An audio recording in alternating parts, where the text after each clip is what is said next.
بعض دوستوں کا نے یہ خیال ظاہر کیا کہ ابھی 2 ہفتے پہلے ایک جمعہ کو جو ناغہ ہوا تھا تو ایکر کو بعض علماء کرام کے ساتھ ازبکستان جانا ہوا تھا. تو بعض دوستوں کا نے یہ فرمائش کی کہ کچھ اس کے تاثرات اور حالات تھوڑے سے بیان کر دیے جائیں. مجھے بھی یہ خیال ہوا کہ سفر تو بہت سے ہوتے رہتے ہیں، لیکن اس میں شک نہیں کہ اس سفر میں اللہ تبارک و تعالی نے عبرت اور معزت کے بہت سے سامان عطا فرمائے. تو اس فرمائش کی تعمیل میں بھی اور اس خیال سے بھی کہ ہم سب کے لیے اس میں عبرت کے بعد بڑے اہم پہلو ہیں، تو آج اسی کے بارے میں کچھ عرض کر دوں.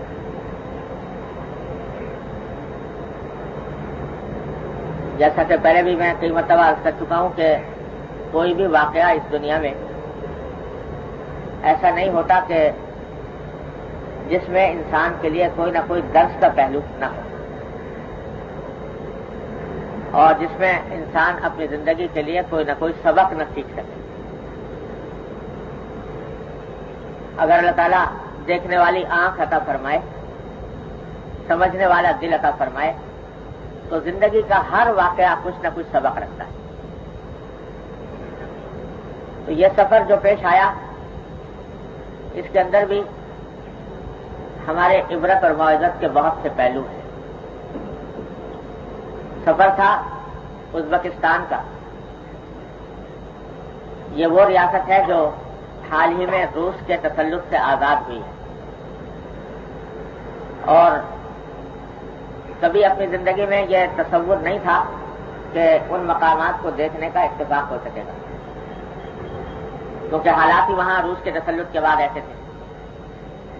علاقہ وہ ہے جو کسی زمانے میں اسلام کا اور اسلامی علوم کا مرکز رہا ہے. آپ نے بھی نام سنا ہوگا بخارا اور سمرقند کا. بخارا اور سمرقند وہ عظیم شہر ہیں جنہوں نے عالم اسلام کی مایہ ناز شخصیتیں پیدا کی.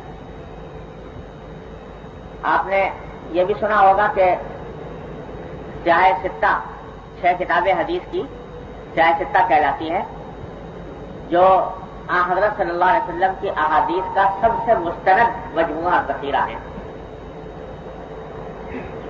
اور اللہ تعالیٰ نے ان کتابوں کو یہ مقام بخشا کہ ساری دنیا اسلام میں ان کتابوں کو سب سے زیادہ مستند سمجھا جاتا ہے. پوری دنیا اسلام میں ان کو مستند کتابیں مان لیا حدیث کی. ان 6 کی 6 کتابوں کے مؤلفین، یہ بھی قدرت کا عجیب کرشمہ ہے کہ ان 6 کی 6 کتابوں کے لکھنے والے عرب میں پیدا نہیں ہوئے، وہ سب عجم کے لوگ ہیں اور اسی خطے کے باشندے ہیں، جن میں سے بیشتر اسی ازبکستان کے ہیں اور بعض ان کے آس پاس کے ممالک کے ہیں. امام بخاری رحمۃ اللہ علیہ، جن کی کتاب صحیح بخاری قرآن کریم کے بعد سب سے زیادہ اصح الکتب سمجھی جاتی ہے، وہ بھی یہیں بخارا میں پیدا ہوئے، اسی لیے بخاری کہتے ہیں. اور انتقال سمرقند کے قریب ایک چھوٹی سی جگہ خرتنگ ہے، وہاں پر ہوا. سمرقند کے پاس ساری زندگی علم دین کی، علم حدیث کی تحصیل میں گزاری. وہاں سے علم حاصل کرنے کے لیے عراق اور حجاز اور شام کا سفر کیا، اور اس حالت میں سفر کیا امام بخاری رحمۃ اللہ علیہ نے کہ وہاں کے ایک استاد، جن کے جو غالباً بغداد کے استاد تھے، بغداد کے شیخ سے حدیث کا درس ہوا کرتا تھا، تو اس میں جا کر حدیث کے درس میں شامل ہوتے تھے. ایک مرتبہ استاد نے دیکھا کہ سبق میں حاضر نہیں، درس میں موجود نہیں. تو یوں تو بہت سے لوگ ہوتے ہیں جو آتے جاتے رہتے ہیں، کبھی حاضر ہیں کبھی غیر حاضر ہیں، لیکن یہ ان طالب علموں میں سے تھے کہ جن کی غیر حاضری کا استاد کو تصور نہیں ہوتا تھا، وقت سے پہلے آ کر بیٹھ جانا اور ہمیشہ حاضر رہنا۔ تو اچانک دیکھا کہ حاضر نہیں ہے، سوچا کوئی عذر پیش آ گیا ہو۔ اگلے دن جب درس میں آئے دیکھا پھر غیر حاضر ہے، تو ان کو تشویش ہوئی کہ پتہ نہیں کوئی بیمار ہے یا کیا عذر پیش آیا جس کی وجہ سے حاضر نہیں ہو سکے، یہ تو ہمیشہ حاضر رہنے والے طالب علم ہیں۔ تو کسی کو بھیجا ان کے قیام گاہ پر کہ جا کر معلوم کرو کہ وہ درس میں کیوں نہیں آ رہے۔ تو وہ صاحب گئے، وہ ایک مسجد کے قریب ایک چھوٹا سا حجرہ تھا، اس کے اندر رہتے تھے۔ تو اس حجرے کے پر جا کر دستک دی تو اندر سے آواز آئی کہ کیا بات ہے، کون صاحب آئے ہیں ملنے کے لیے، کیا بات ہے، کیا کام ہے؟ تو انہوں نے کہا کہ ذرا ایک منٹ کے لیے باہر تشریف لائیے، کچھ آپ سے پوچھنا ہے، شیخ نے بھیجا۔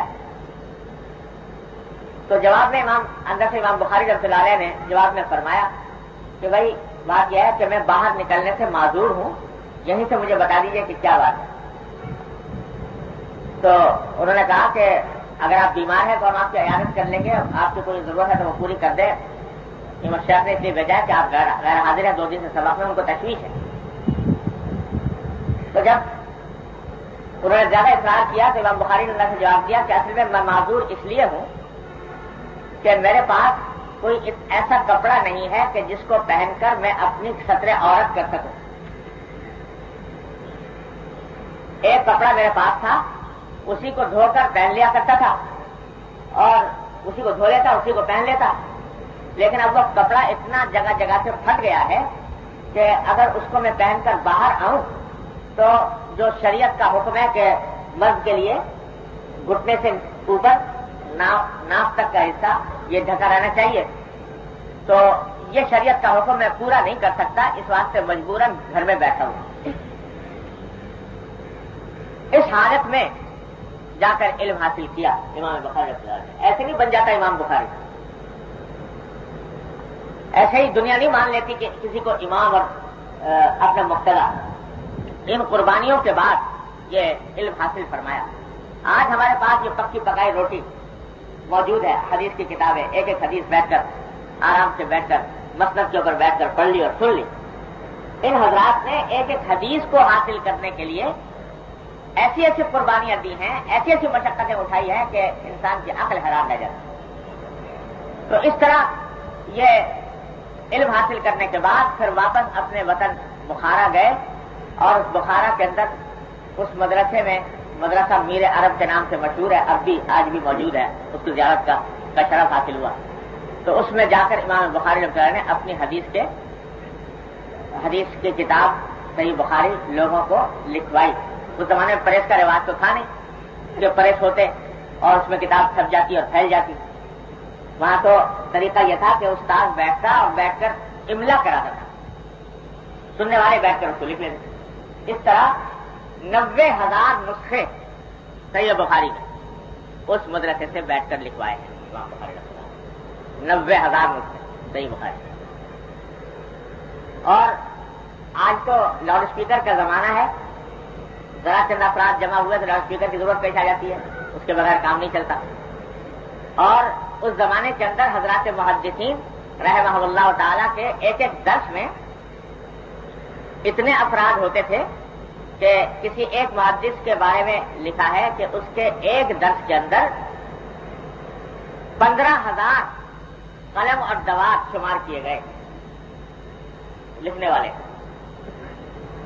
اور حضرت امام علی بن المدینی رحمۃ اللہ علیہ جو امام بخاری کے ہم عصر ہیں، بہت بڑے محدث ہیں، ان کے بارے میں لکھا ہے کہ ان کا جو درس ہوا کرتا تھا صبح کو طلوع آفتاب کے بعد شروع ہوتا تھا، اشراق کے بعد، تو لوگ ان کے درس میں شرکت کے لیے ایک دن پہلے عصر کے وقت سے جا کر جگہ پر قبضہ کرتے تھے۔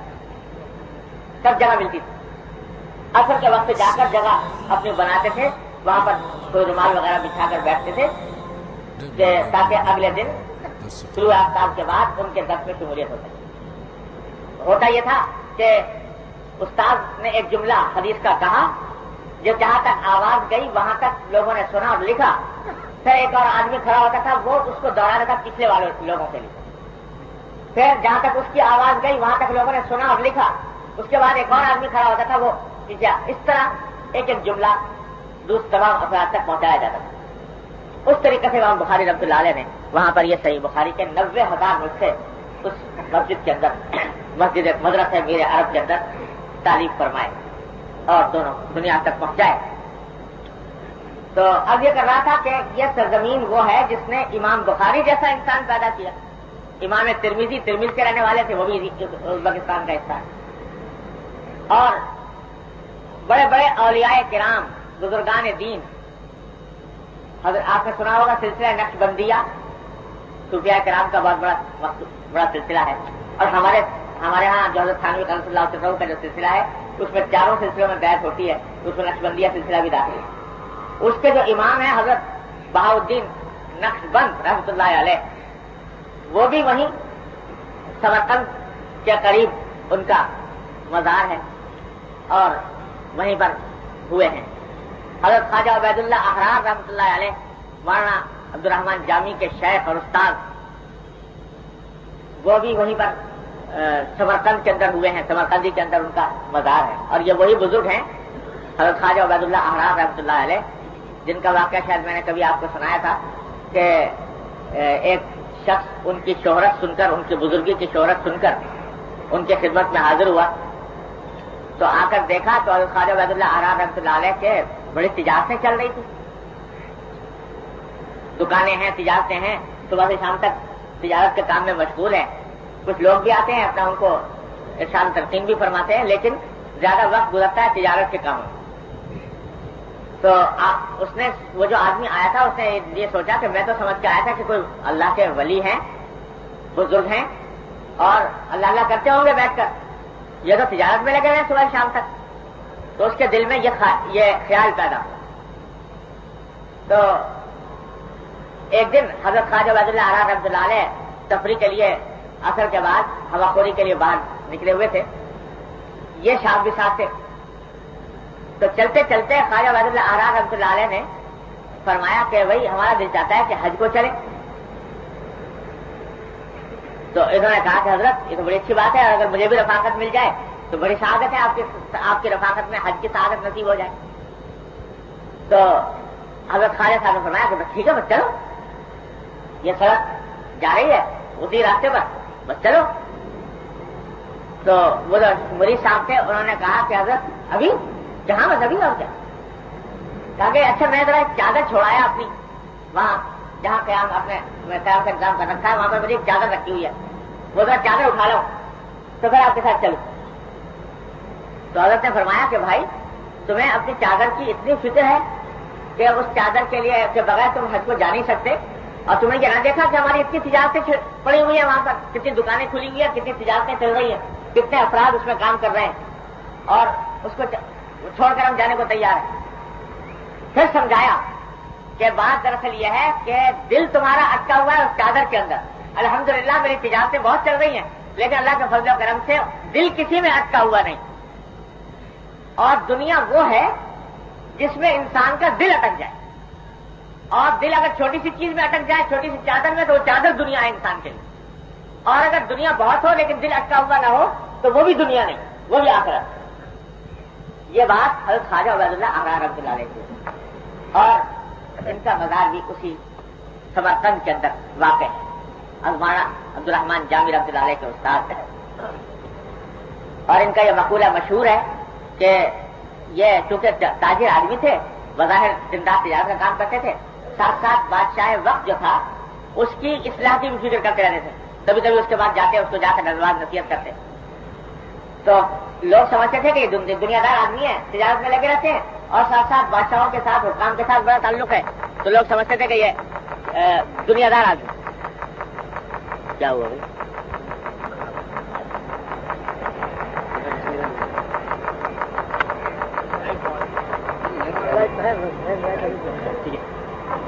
اب آواز آ رہی؟ ٹھیک ہے. تو لوگ سمجھتے تھے کہ دنیا دار آدمی. ایک شخص نے، ایک بزرگ نے ان کو لکھا کہ حضرت آپ اپنے آپ کو اس طرح بنائے رکھتے ہیں کہ جیسے بڑے تاجر ہیں اور بڑے دنیا دار ہیں اور بادشاہوں سے بھی تعلق اور حکام سے بھی تعلق. تو یہ آپ ایسا نہ کریں تاکہ لوگوں کو غلط فہمی پیدا نہ ہو. تو جواب میں انہوں نے خط میں لکھا یہ جملہ مشہور ہے خواجہ ولی اللہ چاچا اگر شیخی کنم ہے شیخ مریدے در دنیا نیابت لیکن مرا کار دیگر فرمودان کہ اگر یہ پیر بننا چاہوں تو پیر بن کر اس طرح بیٹھوں تو شاید کسی پیر کو کوئی مرید نہ ملے. یعنی اللہ تبارک و تعالیٰ نے وہ طریقے بھی مجھے عطا فرمائے ہیں کہ لوگوں کو مائل کرنے کے اور لوگوں کو مرید بنانے کے اور ان کے اصلاح و ارشاد کے کہ اگر میں پیر بن کے بیٹھ جاؤں تو شاید کسی پیر کو کوئی مرید دستیاب نہ ہو.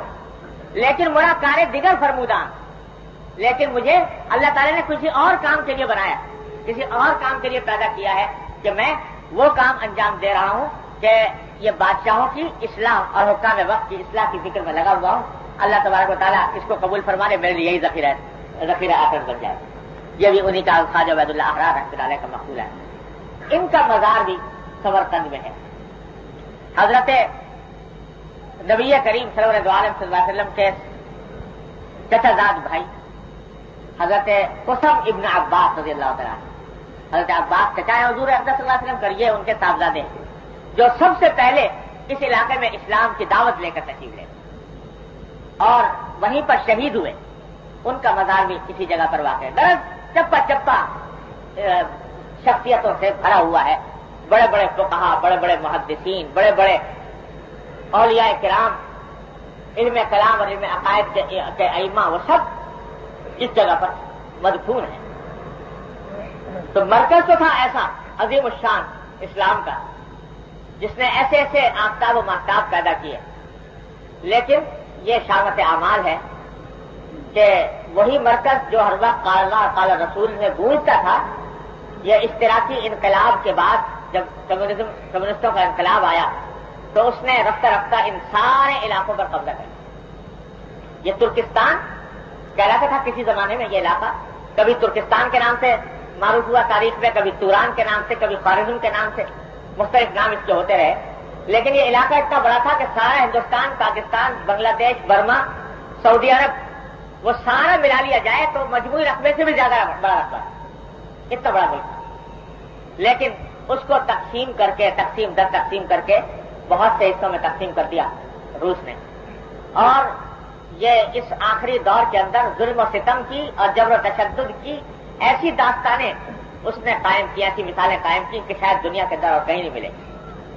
جہاں قال اللہ اور قال رسول کی صداؤں سے جو علاقہ گونجتا تھا وہاں اذان ممنوع قرار پا گئی, مسجدیں بند کر دی گئیں, مدرسوں پر تالے ڈال دیے گئے, نماز پڑھنے کی اجازت نہیں, سجدہ کرنے کی اجازت نہیں, کلمہ پڑھنے کی اجازت نہیں.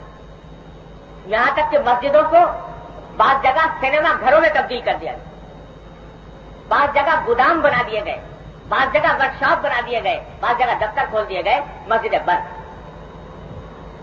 اور جو شخص نماز پڑھنا چاہے اس کے اوپر سزائیں, ایسی وحشتناک سزائیں کہ کوئی جس کا نظیر ملتی مشکل ہے.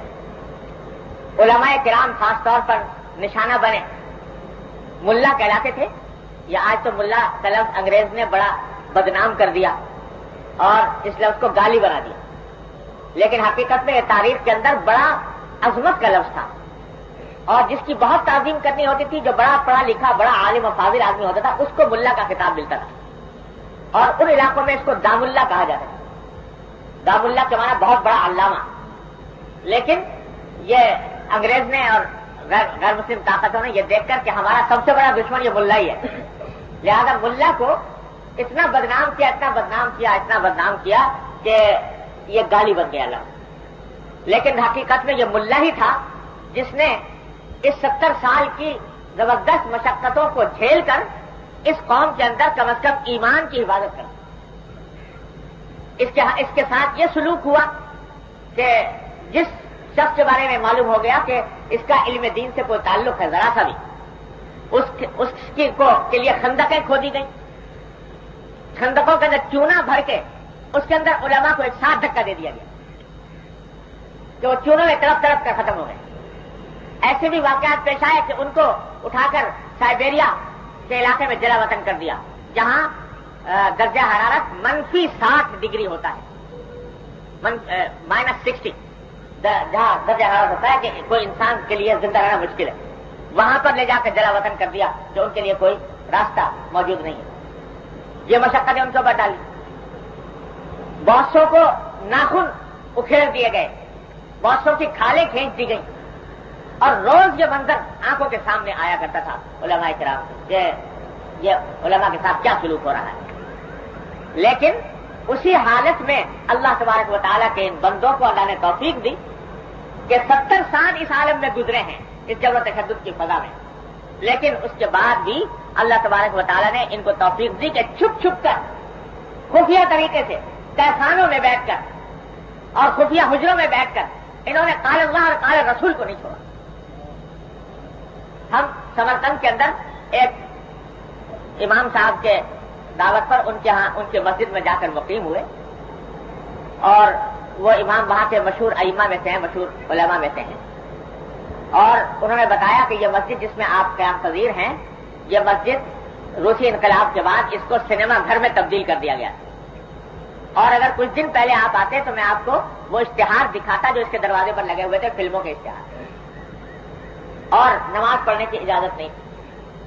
میرے والد وہ واقعہ بیان کرتے ہیں کہ میرے والد جو تھے وہ اس مسجد کے خادم تھے، اور جب روسی انقلاب آیا تو انہوں نے ان کو کسی کھیت کی ڈیوٹی پر لگا دیا تھا، کسی کھیت کی خدمت کے کام پر لگا دیا تھا، تو صبح سے لے کر فجر کے بعد سے 2-3 بجے تک وہ کھیت کے اوپر کام کرتے، محنت مشقت کرتے، اور جب 2-3 بجے گھر واپس آتے تو اب نماز پڑھنا چاہتے تھے، زور کی نماز، تو گھر میں مصلی اور جانماز رکھنے کا تو کوئی سوال نہیں تھا، اس واسطے کہ کسی بھی وقت چھاپا پڑ جائے اور جانماز اگر برآمد ہو جائے تو پورے گھر کی خیر نہیں، اس لیے جانماز رکھنے کا سوال نہیں تھا۔ تو وہ لیکن نماز پڑھتے ویسے ہی فرش کے اوپر، اس میں بھی خطرہ لگا رہتا تھا کہ کوئی آدمی اچانک اگر آ کر دیکھ لے گا تو پتہ لگ جائے گا باہر کی نماز پڑھی جا رہی ہے۔ تو وہ یہ کرتے کہ اپنی اہلیہ کو، وہ کہتے ہیں میری والدہ کو، اپنی بیوی کو یہ کہتے ہیں کہ تم چائے بنا کر رکھو، تو چائے کی کیتلی لے کر وہ بیٹھ جاتی، ان کی اوٹ میں کھڑے ہو کر یہ نماز پڑھتے، تاکہ اگر کوئی اچانک آ جائے تو اس سے کہا جا سکے تو چائے بن رہی تھی، چائے پی رہے۔ اور کہتے ہیں میں اس وقت چھوٹا سا 5 سال کا بچہ تھا، تو مجھے دروازے کے اوپر کھڑا کر دے رہے تھے کہ کوئی اگر آ کر مجھے پوچھے تو بتلا دینا کہ اندر چائے پی رہے، تو میں باہر کھڑا ہوتا اور تاکہ لوگوں کی نگرانی کروں، تو یہ جو ہرکارے ہوتے تھے ان کے کمیونسٹوں کے، تو وہ پھرتے آ کر مجھے اخروٹ دے کر کہتے کہ بتاؤ تمہارا باپ اندر کیا کر رہا ہے۔ میں بتاتا کہ میں وہ تو اندر چائے پی رہے ہیں، تو کہتے نہیں وہ شاید کچھ نماز پڑھ رہا ہوگا، اس طرح مجھے بغلانے کی کوشش کرتے، کہتے مجھے بچپن کی وہ بات اب تک یاد ہے۔ اور سارے دن یہ محنت کرنے کے بعد جب رات کا وقت آتا اور ساری بستی سو جاتی تو اس وقت میرے والد مجھے ایک اندرونی حجرے کے اندر لے جا کر مجھے بٹھاتے اور مجھے بٹھا کر قرآن مجید پڑھاتے،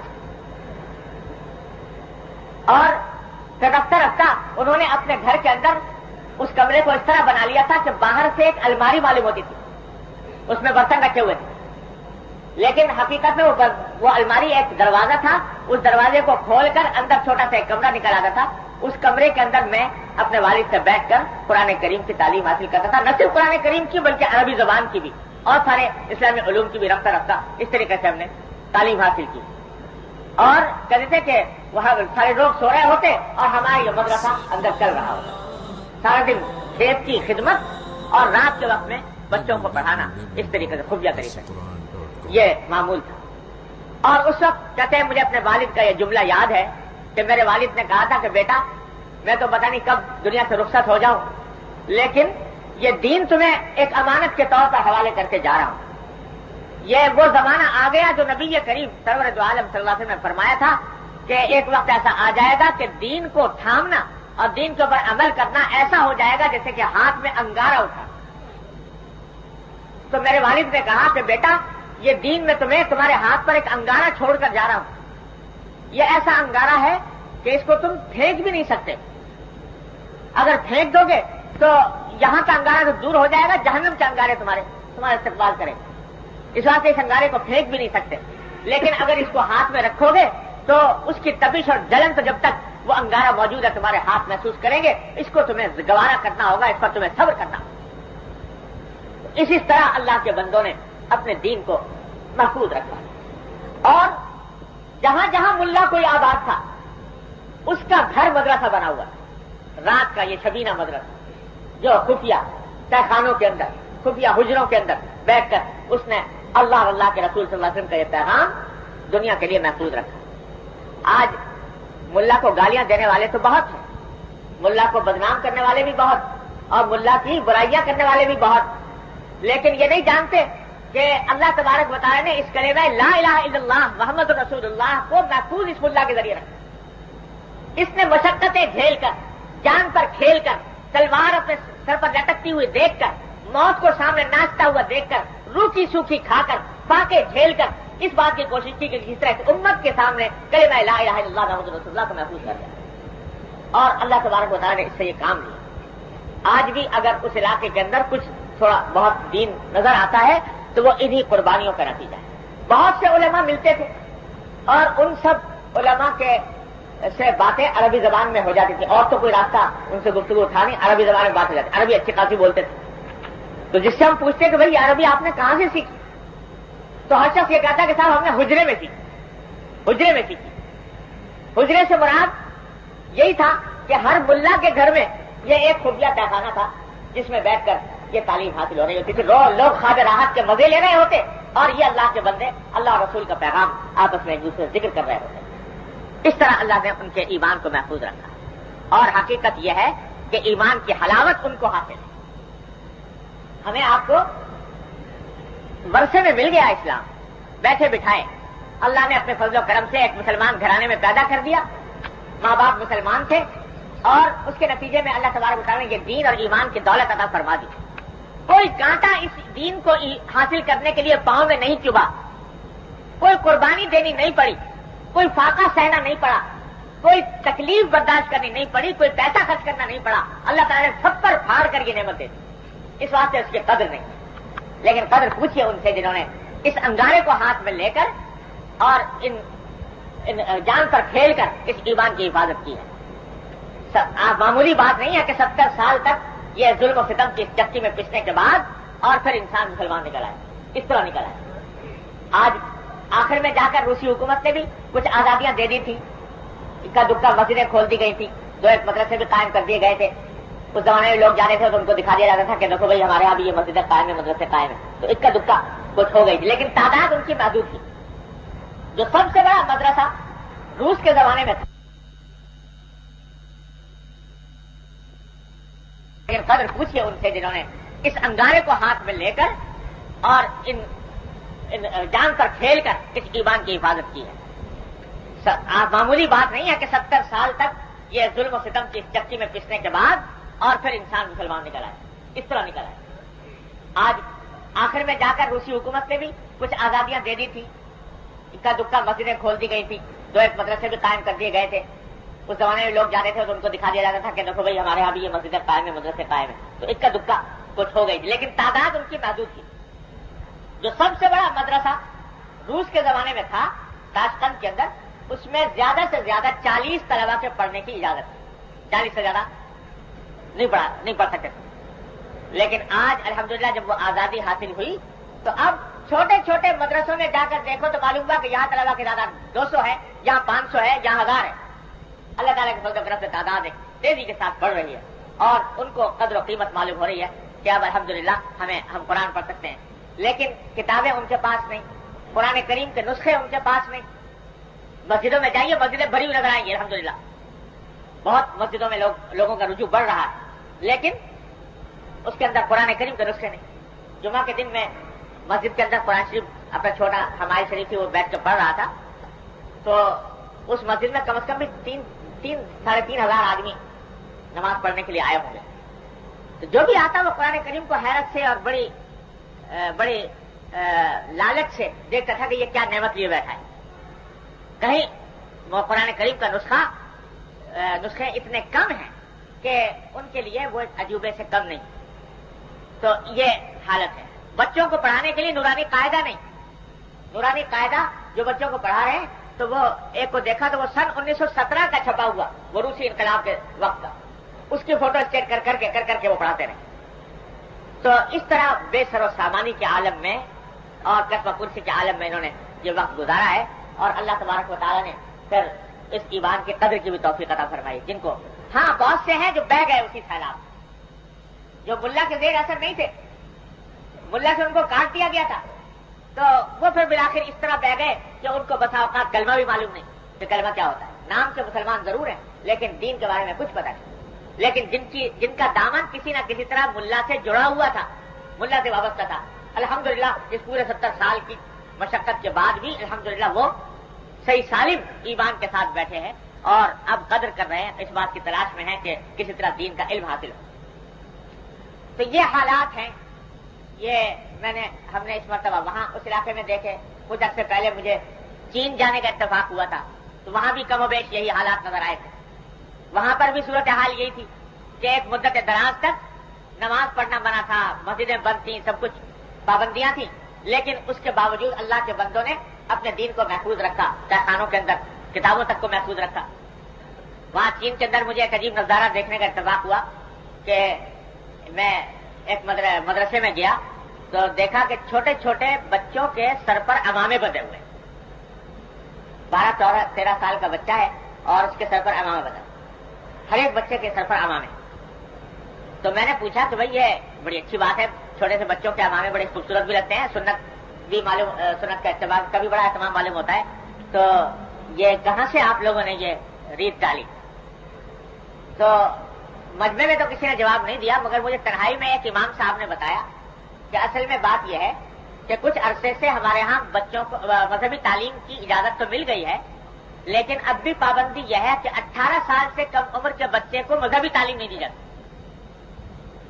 تو ہم نے بچوں کے سروں پر عمامے اس لیے باندھے ہوئے ہیں کہ اس عماموں کی وجہ سے یہ ذرا بڑی عمر کے نظر آتے ہیں، تو اچانک اگر کوئی انسپیکشن ہونے لگے تو دور سے یہ نہ معلوم ہو کہ چھوٹے چھوٹے بچے پڑھ رہے ہیں بلکہ بڑے معلوم، اس واسطے ہم نے یہ عمامے ان کو پہنائے ہوئے ہیں تاکہ ہم ان کو دین کی تعلیم دے سکیں۔ اس طرح اللہ کے بندوں نے اپنے دین کو سنبھالا ہے، اس کی حفاظت کی ہے، اور اس طریقے سے اس دور میں بھی مثالیں قائم کی ہیں دین کے لیے قربانیاں دینے کی۔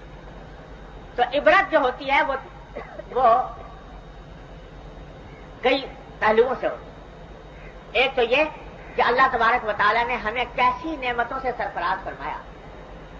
غلامی کا دور ہم پر بھی گزرا، انگریز کی غلامی کا، لیکن الحمدللہ یہ صورتحال پورے ہمارے علاقے میں کہیں نہیں تھی کہ کہیں نماز پر پابندی لگ گئی ہو، قرآن پر پابندی لگ گئی ہو، یا مسلمان ہونا بذات خود جرم قرار دیا گیا ہو۔ ظلم و ستم اور طرح کے بہت ہوئے، لیکن الحمدللہ یہ پابندی ہم پر کبھی نہیں لگی، اور خاص طور سے اب آزاد ہونے کے بعد تو ایک آزاد مملکت کے باشندے ہیں، کوئی ہمارے اوپر تلوار رکھنے والا نہیں ہے، کوئی ہمارے کے اوپر کیسی نعمتیں اللہ تبارک و تعالیٰ نے عطا فرمائی ہوئی ہیں آزادی کی، لیکن جتنی نعمتیں عطا فرمائی ہوئی ہیں اتنی ہی غفلت، اتنی ہی ناقدری۔ آج بھی زبان پر یہ بات سننے میں آتی ہے، جس سے پوچھو صاحب اس دور میں تو دین پہ عمل کرنا بڑا مشکل کام، یہ جملہ جہاں چاہے سن لیجئے کہ صاحب اس دور کے اندر 20ویں صدی کے دور میں تو یہ جن باتوں کی طرف آپ دعوت دیتے ہیں، جو پیغام آپ سناتے ہیں یا جو دین کی باتیں آپ بتاتے ہیں، ان پر اس دور میں عمل کرنا تو بڑا مشکل کام، اور اس دور کے اندر اس کے اوپر ٹھیک عمل نہیں ہو سکتا۔ ارے مشکل تم نے دیکھی نہیں، تمہیں معلوم نہیں کہ مشکل کیا چیز ہوتی ہے۔ اور ان لوگوں سے پوچھو کہ جنہوں نے صرف ایک نماز پڑھنے کی خاطر اپنی جانیں قربان کی ہے۔ ابھی اسی سفر میں راستے میں ہمیں جہاز کے اندر ایک صاحب ملے، وہ کسی مسجد کے امام تھے، اندجان میں، فرغانہ کے رہنے والے تھے۔ تو انہوں نے بتایا، یہ حالانکہ آخری دور کے آدمی تھے، انہوں نے بتایا کہ صرف ایک مرتبہ میں نے ایک جگہ اذان دے دی تھی، اس کے جرم میں 6 سال مجھے جیل بھگتنی پڑی، ایک اذان دینے کے بعد۔ آج کون ہے جو ہمارے سروں پر تلوار لیے کھڑا ہے کہ تم نماز نہیں پڑھ سکتے؟ کون ہے جو تلوار لیے کھڑا ہے کہ تم روزے نہیں رکھ سکتے؟ کون ہے جو تلوار لیے کھڑا ہے کہ اپنے بچوں کو قرآن کریم کی تعلیم نہیں دلوا سکتے؟ لیکن حالت یہ ہے کہ اس ساری نعمتوں کے باوجود قرآن کریم کی تعلیم کا حال یہ ہے کہ جگہ جگہ الحمدللہ مکتب کھلے ہوئے ہیں، مدرسے موجود ہیں، پڑھانے والے موجود ہیں، مفت تعلیم دینے والے موجود ہیں کہ جس کی کوئی فیس نہیں، دعوتیں دی جاتی ہیں کہ بھائی آ جاؤ، بچوں کو ہمارے یہاں داخل کر دو اور پڑھا دو، لیکن رخ نہیں، توجہ نہیں۔ بچوں کی فکر یہ ہے کہ بچہ ذرا پڑھنے کے لکھنے کے لائق ہو تو اسے سب سے پہلے گٹ پٹ سکھاؤ، اسے سب سے پہلے انگریزی میڈیم اسکول میں داخل کرو، نرسری میں داخل کرو. قرآن کریم پڑھانے کی طرف توجہ نہیں، اسلامی علوم اسلامی معلومات اس کو دینے کی طرف توجہ نہیں. اگر وہ اللہ کے بندے جنہوں نے اپنے بچوں کو پڑھانے کی خاطر موت سے ٹکر لی، وہ ہمارا یہ حال دیکھ لے کہ کس حالت میں کتنی ناقدری کر رہے ہیں قرآن کریم کی اور اسلامی علوم کی، تو ان کو یہ احساس ہو کہ پتہ نہیں یہ لوگ مسلمان بھی ہیں کہ نہیں ہیں. اللہ وجہ. تو ایک تو عبرت کا پہلو یہ ہے کہ ادھر اتنی مشقتیں اور اللہ تبارک و تعالیٰ نے ایمان کو حفاظت کرنے کی ان کو صلاحیت بخشی، ادھر اتنی نعمتیں اور نعمتوں کے ساتھ اتنی غفلت. تو کبھی کبھی سوچنا چاہیے ان باتوں کو، اپنے گریبان میں منہ ڈال کر سوچنا چاہیے کہ ہم کہاں جا رہے ہیں، کس راستے پہ جا رہے ہیں. دوسری بات یہ جو اس سے سبق ملا، آج کل میرے والد ماجد صلی اللہ علیہ وسلم فرمایا کرتے تھے کہ آج کل جتنی باطل کی تحریکیں اٹھتی ہیں، اسلام دشمن تحریکیں، ان کا سب سے پہلا حملہ علماء پر ہوتا ہے. یہ یاد رکھو، ہمیں علماء پر سب سے پہلا حملہ ہو. بھئی ہم اسلام کے مخالف نہیں ہیں، اسلام تو بڑی اچھی چیز ہے، باقی یہ ملا جو ہے، یہ مولوی جو ہے، اس نے جو اسلام کی تشریح کی ہے، اسلام کی جو تعبیر کی ہے، اسلام کو جس کی جو نمائندگی کی ہے، تو یہ ملا نے بڑا خراب کر دیا اسلام. لہذا جو بھی باطل والا اٹھتا ہے، سب سے پہلا اس کا اعتراض، سب سے پہلا اس کا حملہ اس ملا اور مولوی کے اوپر ہوتا ہے. تو میرے والد ماجد صلی اللہ علیہ وسلم فرمایا کرتے تھے کہ وجہ اس کی یہ ہے کہ اگر ایک گلہ جا رہا ہو بھیڑوں کا، تو ایک بھیڑیا جو ہے اگر حملہ کرے ایک بکری کے اوپر تو بڑا وقت لگے گا، اور اس میں اندیشہ ہے کہ ناکام بھی ہو جائے. اس کا سب سے پہلا دعویٰ یہ ہوتا ہے کہ چرواہے کو ہلاک کر دے. جب چرواہا نہیں رہے گا تو بھیڑوں کو کھا جانا آسان ہو، آرام سے کھا لے گا. اگر چرواہا زندہ ہے تو ایک آدھ بھیڑ کو اگر کھا بھی لیا تو کہیں نہ کہیں سے وہ کوئی ایسا انتظام کرے گا کہ بھیڑیے کو ختم کر دے. لیکن اگر چرواہی کو نکل گیا تو پھر بھیڑیاں جو ہے بھیڑ بغیر چرواہے کے وہ ایک لقمہ تر بن جاتی ہیں بھیڑیے کے لیے. تو میرے والد ماجد صلی اللہ علیہ وسلم فرمایا کرتے تھے کہ جتنے باطل والے ہیں ان کا سب سے پہلا حملہ یہ ہوتا ہے کہ مولوی کو ختم کرو، مولوی کو بدنام کرو، مولوی کا رشتہ عوام سے کاٹ دو، اس کا رشتہ عوام سے کاٹ دو، اس کو ایک اچھوت بنا دو معاشرے کے اندر، اس کو ایسا بنا دو کہ کوئی اس کی طرف رخ نہ کرے، اتنا بدنام کر دو تاکہ جب یہ ہٹ جائے گا، یہ دیوار ہٹ جائے گی، اب اس کے بعد اس کو باقی عوام کو شکار کرنا آتا ہے. جب تک یہ مولوی بیٹھا ہے تو یہ ہر وقت ہر چیز کے اوپر اعتراض کرتا ہے، ہر چیز کے راستے میں رکاوٹ بنتا ہے. تو یہ ایسا سخت جان چیز ہے کہ اس کے اوپر توپیں اس کے اوپر اثر انداز نہیں ہوتی، مشین گنیں اس پر اثر انداز نہیں ہوتی، جرا بکریاں اس کے اوپر اثر انداز نہیں ہوتی، فاقوں کی یہ پرواہ نہیں کرتا. یہ اس حالت کے اندر بھی یہ اپنے بھجروں میں بیٹھ کر اپنا اللہ تعالیٰ رسول کو چھوڑنے کو تیار نہیں ہوتا. لہٰذا اس کو ختم کر دو، اس کو فنا کر دو. جب تک اس کو فنا نہیں کرو گے یہ قوم جو ہے یہ تمہارے قابو میں نہیں ہے.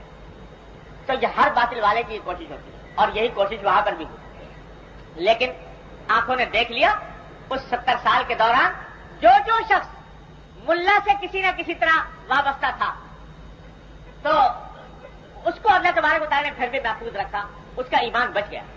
اور جو اس سے ہٹا ہوا تھا وہ بہ گیا اس سیلاب کے اندر.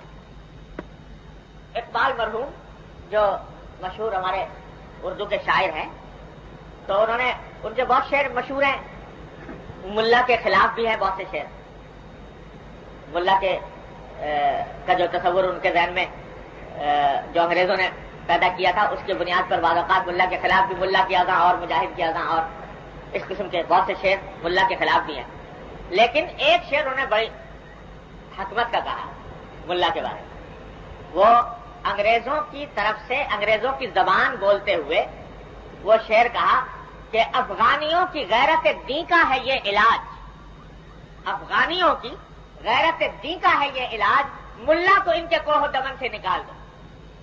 کہ اگر افغانیوں میں سے دین کی غیرت ان کے دلوں سے کھینچنی ہے اور دین کو یہاں سے مٹانا ہے تو اس کا ایک واحد راستہ یہ ہے کہ ملا کو ان کے کوہ دمن سے نکال دو.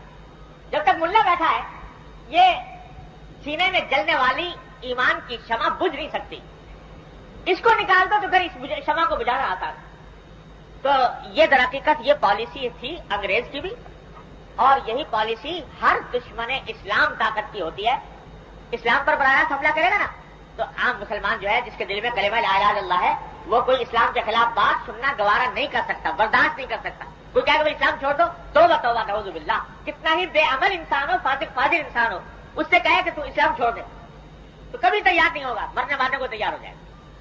تو اس لیے اسلام پر براہ راست تو حملہ کرتے نہیں، لیکن ہیلا یہ تلاش کرتے ہیں کہ اس مولوی کو بدنام کرو، اس مولوی کو سے رشتہ عوام کا کاٹو، تاکہ بالآخر پھر جب یہ مولوی نہیں رہے گا تو دین کی بات پھیلانے والا، دین کی بات پہنچانے والا، دین کی بات کرنے والا نہیں رہے گا. تو ہمارے لیے یہ لقمہ تر ہو جائے گا، نوالا نگلنا آسان ہو جائے. تو یہ دوسرا سبق بڑا زبردست ملتا ہے وہاں سے. تو آج بھی ہمارے معاشرے کے اندر باقاعدہ یہ ایک تحریک ہے، ایک سازش ہے کہ عوام کا رشتہ ملا سے کاٹ دو، مولوی سے کاٹ دو. ملا کا لفظ بدنام، مولوی کا لفظ بدنام، مولانا کا لفظ بدنام، علماء کا لفظ بدنام، اور ہر اہل باطل کی کوشش یہ ہے کہ کسی طرح یہ رشتہ کر دیں. تو بعض اوقات سیدھے سادے مسلمان بھی اس فریب میں آ جاتے ہیں. اور اس میں کوئی شک نہیں کہ ملا کوئی معصوم تو ہے نہیں، مولوی عالم جو ہے کوئی معصوم تو ہے نہیں، کوئی فرشتہ نہیں ہے، کوئی پیغمبر نہیں ہے کہ اس سے غلطی نہ ہوتی ہو. غلطیاں ہوتی ہیں، اور بعض اوقات سنگین قسم کی غلطیاں بھی ہوتی، گناہ بھی ہوتے، سنگین گناہ بھی ہوتے. اور یہ ساری باتیں ہیں، لیکن اس کے باوجود بحیثیت مجموعی اللہ تبارک و تعالیٰ نے اس کو یہ توفیق دی ہے کہ یہ اپنی جان کو بھول کر، اپنے مفادات کو قربان کر کے دین کو سیدھے سے لگایا جاتا ہے. تو اس واسطے اس پروپیگنڈے کے اثر میں نہ آنا چاہیے. جس دن آ گئے مسلمان اس دن دیکھ لو کہ کیا حشر بنے گا. اس واسطے اس پروپیگنڈے میں نہ ہو. میرے والد ماجد صلی اللہ علیہ وسلم ایک بڑی اچھی بات فرمایا کرتے تھے، یاد رکھنے کی بات. لوگ کہتے تھے نا کہ صاحب آج کل مولوی عالم تو بڑی اچھی چیز تھی، مگر مولوی بھی گندے ہو گئے، دھوکے باز ہو گئے، اور نہ جانے کیسی کیسی حرکتیں یہ مولوی لوگ کرتے ہیں. وہ بیان کرتے ہوئے سارے مولویوں سے بدگمان کرنے کی ایک سلسلہ رہتا ہے. تو اب کہاں جائیں، کس کے پاس جائیں؟ اقبالی نے کہا تھا کہ خدا بندہ یہ تیرے سادہ دل بندے کدھر جائیں کہ درویشی بھی عیاری ہے، سلطانی بھی عیاری. تو یہ مولوی ملا صوفی درویش یہ لوگ بھی اپنی دکانیں بڑھانے کے لیے سب اس قسم کے دھندے کرنے لگے. تو اب کہاں جائیں، کیسے ان سے رشتہ برقرار رکھیں؟ تو میرے والد ماجد صلی اللہ علیہ وسلم اس کے جواب میں فرمایا کرتے تھے کہ بھائی بات یہ ہے کہ یہ زمانہ ہے ملاوٹ کا، ہے کہ نہیں؟ دنیا میں کوئی چیز ایسی نہیں جو خالص ملتی ہو. یعنی ہمارے ملک کے حالات کے لحاظ سے کہہ رہا ہوں، گھی خالص نہیں ملتا، چینی خالص نہیں ملتی، آٹا خالص نہیں ملتا، کوئی چیز خالص نہیں ملتی. یہاں تک کہ کہنے والے تو یہاں تک کہا تھا کہ زہر بھی خالص نہیں ملتا. وہ کہتے ہیں کہ کسی آدمی نے یہ اس ملاوٹ سے تنگ آ کر چاہا کہ زہر کھا کے خودکشی کر لو. تو زہر کھا کے بیٹھا، اب انتظار میں بیٹھا ہے کہ موت آئے گی، تو وہ آتی نہیں. تو معلوم ہوا کہ زہر بھی خالص نہیں. تو اتنی ملاوٹ کا دورہ ہے کہ کوئی چیز خالص نہیں ملتی، ہر چیز ملاوٹ سے بھرپور ہے. جی تو والد صاحب فرمایا کرتے ہیں کہ بھائی مولوی بھی خالص نہیں ملتا، اور ملا بھی خالص نہیں ملتا، عالم بھی خالص نہیں ملتا. لیکن یہ بتاؤ کہ کیا اس ملاوٹ کی وجہ سے تم نے جن چیزوں میں ملاوٹ ہے ان چیزوں کو چھوڑ دیا کہ بھائی آٹا خالص نہیں ملتا لہذا اب آٹا نہیں کھایا کریں گے، اب تو بھوس کھائیں گے؟ یا گھی خالص نہیں ملتا تو اب گھی نہیں کھایا کریں گے، تیل نہیں کھایا کریں گے کیونکہ تیل بھی خالص نہیں ملتا تو گریس کھایا کریں گے؟ جی تو کسی نے اس چیز کو چھوڑا نہیں. اب بھی اس ملاوٹ کے دور میں بھی جو کوئی شخص تلاش کرتا ہے اور محنت کرتا ہے تو محنت اور تلاش کے نتیجے میں کوئی نہ کوئی کہیں نہ کہیں سے نکال لاتا ہے. معلوم ہوتا ہے کہ صاحب فلاں جگہ فلاں دکان پہ ملتا ہے خالص گھی، فلاں دکان پہ ملتا ہے خالص آٹا، فلاں دکان جو ہے وہ اس پہ مٹھائی اچھی ملتی ہے. اس کی تلاش کر کر کے کسی نہ کسی طرح پہنچ ہی جاتا ہے وہاں تک. تو والد صاحب فرمایا کرتے ہیں کہ بھائی مولوی بھی خالص نہیں ملتا اور یہ عالم بھی خالص نہیں ملتا. لیکن اس کے معنی یہ نہیں ہے کہ ناپید ہو گیا. تلاش کرنے سے آج بھی مل جائے گا. لیکن یہ عجیب معاملہ ہے کہ جب مولوی کا معاملہ ہے بھائی تو یہ تو مولوی جو ہے بڑے خراب ہو گئے, ان کے اندر بڑی خرابیاں پھیل گئی, ان کے اندر تو بڑے فتنے پیدا ہو گئے, لہٰذا اس مولوی کو چھوڑو. ارے بھائی ڈاکٹر دیکھے تم نے, ڈاکٹروں میں نہیں ہے دھوکے باز, کتنے عقائی بیٹھے ہیں دکان کھولے ہوئے, بڑے بڑے اشتہار لگائے ہوئے ہیں, بڑی بڑی دکانیں کھولی ہوئی ہیں اور لوگوں کی جانوں سے کھیل رہے ہیں. لیکن کوئی شخص یہ کہے کہ صاحب اب تو چونکہ یہ سب لوگ دھوکے باز ہو گئے لہٰذا اب کبھی ڈاکٹر کے پاس نہیں جائیں گے, کیونکہ یہ سب دھوکے باز ہیں, سب پیسہ کھانے والے, لہٰذا اب کبھی ڈاکٹر کی طرف رجوع نہیں کریں گے. ایسا کوئی نہیں کرتا. اس تمام خرابی کے باوجود جستجو کر کے طلب لے کر جب جاتا ہے تو نکال ہی لاتا ہے خالص چیز. تو حضرت والد صاحب صلی اللہ علیہ وسلم فرمایا کرتے ہیں کہ آج بھی اگر کسی دل میں طلب ہو تو انشاءاللہ اس کو ملے گا. قرآن کا وعدہ ہے, قرآن کا وعدہ کہ یا الذین آمنوا اتقوا اللہ وکونوا مع الصادقین, یہ صادقین قیامت تک باقی رہیں گے انشاءاللہ. ہاں, ڈھونڈنے والے کی طرف چاہیے, دیکھنے والے کی نظر چاہیے, ذرا سی محنت اور جستجو چاہیے. تو اس کی وجہ سے بالکل پورے طبقے سے بدگمان ہو جانا اور پورے طبقے سے الگ ہو کر کٹ کے بیٹھ جانا یہ کسی طرح بھی درست نہیں. اور ایک بات میرے والد ماجد اور فرمایا کرتے تھے اسی سیاق میں, وہ بھی بڑی کام کی بات ہے, ہم لوگوں کے لیے بڑی کارآمد ہے. وہ فرماتے تھے کہ ایک مصیبت اور ہے کہ آج جب کوئی آدمی یہ اس تلاش کے لیے نکلتا ہے کہ مجھے کوئی مقتدا ملے, رہنما, دینی رہنما, تو وہ خاص اپنی طور پر بے عملی بد عملی کے کس اسفل السافلین میں ہو, لیکن جب اپنے لیے رہنما کی تلاش کرنے نکلتا ہے تو اس کو تلاش کرتا ہے جنید شبلی کے معیار پر کہ مجھے لیے رہنما چاہیے کون, کہ جنید بغدادی اتر کے آئیں گے تو میں ان کی رہنمائی قبول کروں, اور پھر قادر جیلانی آئیں گے اور شبلی آئیں گے تو ان کی رہنمائی قبول کروں گا. یہ للو پنجو جو یہاں پر پائے جاتے ہیں ان کی طرف میں رجوع نہیں کرتا. تو یہ دماغ میں یہ خناس سمایا ہوا ہے کہ اسی معیار کے آدمی چاہیے. ارے بھائی اس معیار کے آدمی اب آج کہاں ملے گا تمہیں؟ کہاں سے شیخ عبد القادر جیلانی لاؤ گے, کہاں سے جناب بغدادی لاؤ گے, کہاں سے شبلی کو لے کر آؤ گے؟ میرے والد فرمایا کرتے تھے کہ بھائی جیسی روح ویسے فرشتے, جیسے تم ویسے ہی تمہارے رہنما, جس معیار کے تم ہو اس معیار کے رہنما الحمدللہ آج بھی موجود ہے. جناب شبلی کے معیار کے نہ صحیح, لیکن اس معیار کے جس معیار کے تم ہو الحمدللہ تمہارے لیے کافی ہے, تمہارے لیے کافی. یہاں تک میرے والد صلی اللہ علیہ وسلم نے ایک مرتبہ فرمایا, ایک صاحب ذکر کرنے لگے میرے والد سے کہ اگر کیا کروں کسی طرح دل مطمئن ہی نہیں ہوتا, جہاں دیکھتا ہوں تو ایسا لگتا ہے کہ یہ یعنی اس کے اندر کوئی نہ کوئی اعتراض سامنے آ جاتا ہے, طبیعت کو مناسبت نہیں ہوتی, دل جھکتا نہیں اس کی طرف, تو کیا کروں, کس کے پاس جاؤں؟ تو والد صاحب نے فرمایا صلی اللہ علیہ وسلم کہ میں یہ کیا خناس لیے پھرتے ہو کہ کوئی آنکھ میں جچتا نہیں, یہ آنکھ میں اسے نہیں جچتا کہ آنکھ میں تکبر سمایا ہوا ہے. تم جا کر اپنی مسجد کے مؤذن کے صحبت میں بیٹھا کرو, اس سے تمہیں فائدہ ہو. اس واسطے کہ مسجد کا مؤذن کم از کم 5 وقت اللہ کا کلمہ بلند کرتا ہے. اگر تم طلب لے کر جاؤ گے اور دین کی طلب لے کر جاؤ گے, اس کے پاس بیٹھنے سے اللہ تعالیٰ تمہیں فائدہ نہ فرمائیں گے, کیونکہ دینے والے تو وہ ہیں. پہلے بھی کئی بار عرض کر چکا ہوں کہ کسی شیخ کے بس میں ہے کہ کچھ دے دے, دینے والا تو وہ ہے. جب تم طلب لے کر جاؤ گے کسی ایسے شخص کے پاس جس میں ظاہری طور پر دین کے خلاف کوئی بات نہیں ہے, لیکن وہ اور کوئی نہیں ملتا, تو مسجد کے مؤذن کے پاس جا کر بیٹھا کرو, اس کی صحبت سے تم کو فائدہ ملے. تو غرض عرض کرنے کا منشا یہ تھا کہ یہ در حقیقت یہ ایک بہت بڑا جال ہے جو امت مسلمہ پر ڈالا جاتا رہا ہے کہ علماء پر اعتراض کرو. بھائی ہم اسلام پہ اعتراض نہیں کرتے, ہم تو یہ ان مولویوں پہ کرتے ہیں جنہوں نے اسلام کی غلط نمائندگی کی ہے, اسلام کو غلط سمجھایا ہے, اسلام کی غلط تشریح کی ہے, ان کے اوپر اعتراض کر رہے ہیں. اللہ تعالیٰ نے یہ شرف اس طبقے کو بخشا ہے کہ اس کو ایک ڈھال بنا دیا. لوگ چاہتے تو اسلام پر اعتراض کرنا, لیکن اسلام پر اعتراض کرنے کی ضرورت نہیں ہوتی تو اس بیچارے کے اوپر کرتے رہتے ہیں. تو اس کے نتیجے میں یہ خرابی پیدا ہوتی ہے کہ جو میں نے آپ کو عرض کی کہ جو لوگ ان سے وابستہ نہیں تھے وہ بہ گئے, آج کلمہ بھی نہیں آتا.